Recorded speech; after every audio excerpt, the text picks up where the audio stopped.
Yang bikin kamu kaya itu bukan hal besar, tapi hal receh yang kamu ulang setiap hari. Dan hal receh juga yang bisa bikin kamu miskin. Aneh ya, cuma 5.000, cuma 10.000, cuma sekali doang. Tapi kok bisa ngaruh banget ke masa depan. Nah, hari ini kita akan belajar finansial dengan cara simple dan masuk akal. Hai, selamat datang di Mina Bacain. Tempat di mana setiap kata punya cerita dan setiap cerita punya makna.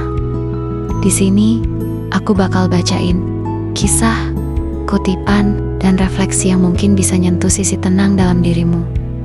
Jadi, duduk santai, hirup udara pelan-pelan, dan biarkan suaraku menemani harimu. Aku Mina, dan ini Mina Bacain.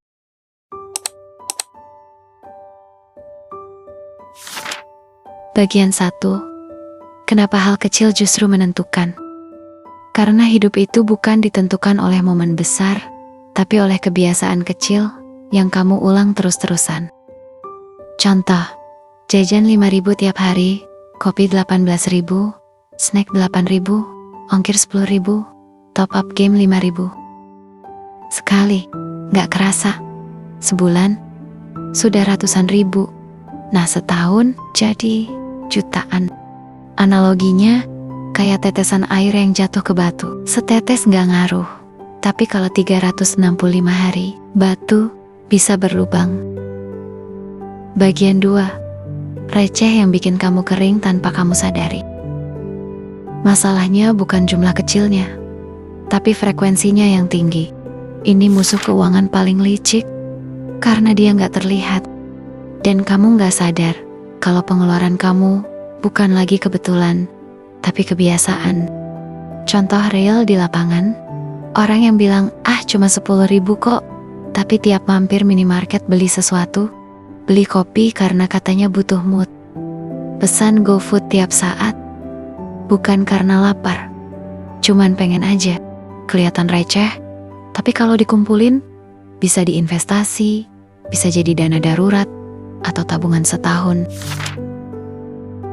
Bagian 3, receh juga bisa bikin kamu jadi kaya. Ini bagian menariknya. Receh yang sama bisa beda hasil, tergantung kamu arahkan kemana. Kalau receh kamu habis untuk jajan, ini indikasi kebocoran. Kalau receh kamu masuk ke tabungan, keuangan akan bertumbuh. Contoh, nabung 10.000 per hari sama dengan 300.000 per bulan. Kalau dibuat auto invest, setahun bisa jadi 3,6 juta. 3 tahun bisa jadi 10 jutaan, padahal receh. Hal kecil bisa berefek besar. 2 aktivitas yang sama, tapi hasilnya beda 180 derajat. Hamburkan atau atur. Analoginya, kayak 2 orang yang punya botol kosong. Satu ngisi tiap hari 1 sendok air. Satu menumpahkan sekaligus 1 liter, tapi cuma sekali dalam sebulan. Tebak, siapa yang lebih cepat penuh? Tentu saja yang konsisten, bukan yang heboh. Bagian 4. Sebenarnya bukan uangnya, tapi mindsetnya. Perbedaan orang kaya dan orang bocor bukan di pendapatan, tapi cara mereka melihat hal kecil. Orang bocor, cuman 10.000. Orang cerdas, cuman 10.000. Tapi kalau 30 kali dalam sebulan, dan itulah yang memisahkan hidup tenang dan hidup mepet.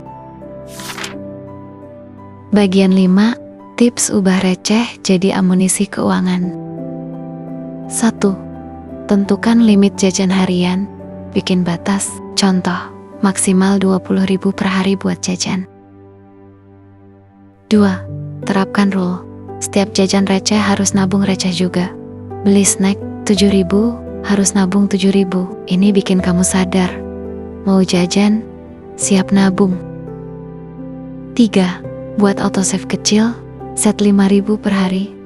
Otomatis pindah ke tabungan. 4. Stop beli hal kecil karena kebiasaan. Beli kalau perlu, bukan terbiasa beli. 5. Coba catat 3 hari aja, kamu bakal kaget. Receh itu lebih ganas dari pengeluaran besar. Bagian 6, hasil dari mengelola receh. Ini benefitnya.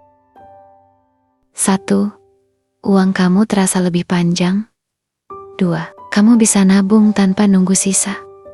3. Kamu lebih punya kontrol. 4. Kamu sadar pola hidup kamu. 5. Kamu bisa mulai investasi kecil. 6. Dan yang paling penting, kamu lebih tenang. Karena hidup gak lagi bocor diam-diam.